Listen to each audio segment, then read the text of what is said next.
નમસ્કાર મિત્રો, આપ સર્વેનું આપણી યુટ્યુબ ચેનલ એસકે સ્ટડી ટોકની અંદર હાર્દિક સ્વાગત છે. મિત્રો, આજે એક એવા ટોપિક વિશે વાત કરું છું.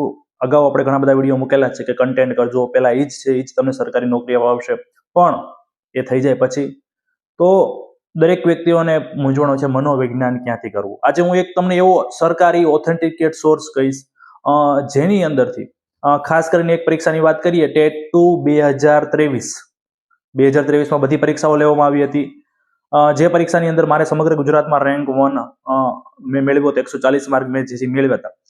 તો એ પરીક્ષામાં મનોવિજ્ઞાન, મિત્રો મનોવિજ્ઞાન જે છે એ 2023માં જે ટેટ 2 લેવામાં આવી એમાં એક સરકારી ઓથેન્ટિકેટ સોર્સ છે જેમાંથી 11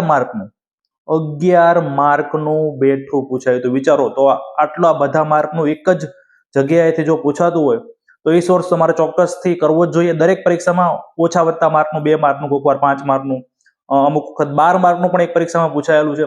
તો આ સોર્સ છે મિત્રો ધોરણ 11 અને ધોરણ 12ની મનોવિજ્ઞાન. ખાસ સાંભળજો, વિડીયો અંત સુધી જોજો, વિડીયો બંધ ના કરતા, અગત્યની જે હું વાતો કરી રહ્યો છું. બીજું, અહીંયા હું તમને આખું એક લિસ્ટ આપું છું કે કઈ પરીક્ષામાં કેટલા માર્કનું 11 અને 12 બંને મનોવિજ્ઞાનમાંથી પૂછાયેલું છે. તો તાજેતરની પહેલા 2025ની પરીક્ષાઓની વાત કરીએ તો એચટાટ, રાજ્ય પરીક્ષા બોર્ડ દ્વારા જે એચટાટ લેવામાં આવે છે 2025, એમાં 3 માર્કનું પૂછાણું. સ્પેશિયલ ટેટ 1 જે લેવાની 2025માં, એમાં 2 માર્કનું પૂછાણું.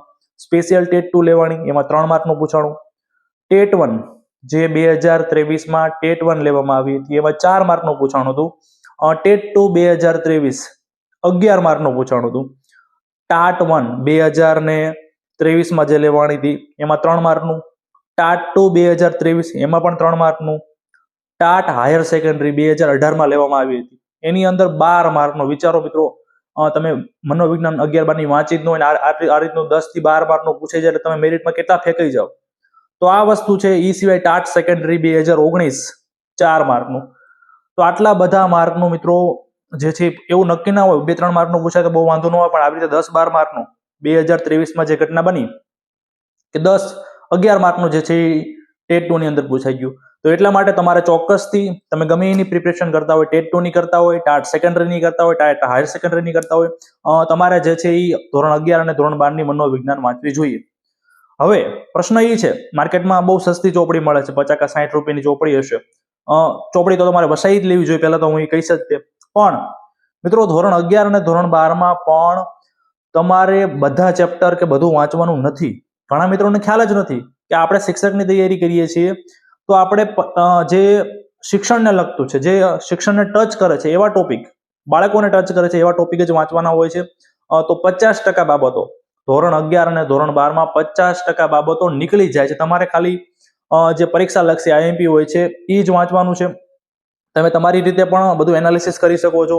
જૂના પેપર બધા જોઈ લો, ત્યાંથી તમને ખ્યાલ આવશે કે કયા ચેપ્ટરમાંથી પ્રશ્નો વધુ આવે છે, કયા ચેપ્ટરમાંથી પ્રશ્નો નથી આવતા.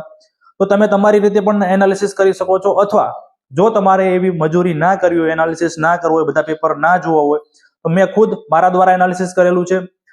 અત્યારે મેં ધોરણ 12ની જે પાઠ્યપુસ્તક છે એ રેડી કરી લીધી. કઈ રીતનું એનાલિસિસ? તો મેં શરૂઆતમાં મારી જાતે પૂછાયેલા પ્રશ્નો આપેલા છે, જેની અંદર મેં મારી નોટ્સ છે. અત્યારે આપણે લગભગ જે લોકોને એ નોટ્સ લેવી હોય 35 રૂપિયામાં, સાવ સસ્તી 35 રૂપિયામાં એ નોટ્સ મળી જશે. બીજું કઈ રીતનું છે એની અંદર? તો શરૂઆતમાં આપણે પૂછાયેલા પ્રશ્નો આપે. ઉદાહરણ તરીકે ધોરણ 12ની વાત કરીએ તો શરૂઆતમાં પૂછાયેલા પ્રશ્નો આપેલા છે, જેમાં પ્રશ્ન આપેલો હશે, કયા પેજમાંથી પૂછાણો, એ પેજ નંબર પણ લખેલું હશે, એટલે તમને સીધો ખ્યાલ આવશે કે આ ટોપિકમાંથી પ્રશ્નો જે છે એ પૂછાય છે. કઈ પરીક્ષામાં પૂછાણો એ પણ આપેલું હશે. બીજું, પૂછાયેલા પ્રશ્નો પતી ગયા પછી ચોપડીની અંદર મેં અલગ 3 પ્રકાર: મોસ્ટ આઈએમપી જે તમારે કરવું જ જોઈએ, સ્કીપ ના કરવું જોઈએ; મધ્યમ આઈએમપી કે જે તમે વાંચી નાખવું જોઈએ; અને ત્રીજું સ્કીપેબલ, સમય મળે તો વાંચવાનું, બાકીનું સ્કીપ કરી દેવાનું. તો એ રીતનું લીટી કરીને કે હાઇલાઇટ કરીને અલગ કલરથી દર્શાવીને આખી બુક તમને આપી છે. 50% બાબતો તમારે વાંચવાની નથી. ચોપડીમાં તમને જે હાઇલાઇટ કરીને આપેલું છે, ટૂંકમાં તમારો 50% સમય બચી ગયો. તમારો જે મહેનત હતી કે બધું તમે કરતા હતા, ખબર નહોતી પડતી. ઘણા મિત્રોને નથી ખબર પડતી, મેં જોયું છે ઘણા મિત્રો તૈયારી કરતા હોય છે, બિનજરૂરી જે ચેપ્ટર છે કે જે પરીક્ષામાં પૂછાયેલું જ નથી, તો એવા ચેપ્ટર જે છે વાંચતા હોય છે, એના એમસીક્યુ સોલ્વ કરતા હોય છે. તો તમને ખબર હોવી જોઈએ કે આપણે બીએડની કે શિક્ષક બનવાની તૈયારી કરી રહ્યા છીએ, તો કયા ચેપ્ટરને વધુ પ્રાધાન્ય આપવું, કયા ચેપ્ટરને ઓછું પ્રાધાન્ય આપવું. તો ખાસ આ એટલા માટે જ બનાવ્યો છે. બાકી મારી પીડીએફ લો કે ના લો, પણ આ વસ્તુ એક ખાસ કરજો. ચોપડી ખાસ કરજો, એમાં પણ શિક્ષણને લગતા ટોપિક ખાસ કરજો. જો તમને ના સમજાતું હોય તો આપણી 35 રૂપિયાની પીડીએફ છે, એની અંદર હાઇલાઇટ કરીને આપેલું છે, એટલું વાંચી નાખજો. એમાં પણ લખેલું છે આ મોસ્ટ આઈએમપી, આ મધ્યમ આઈએમપી.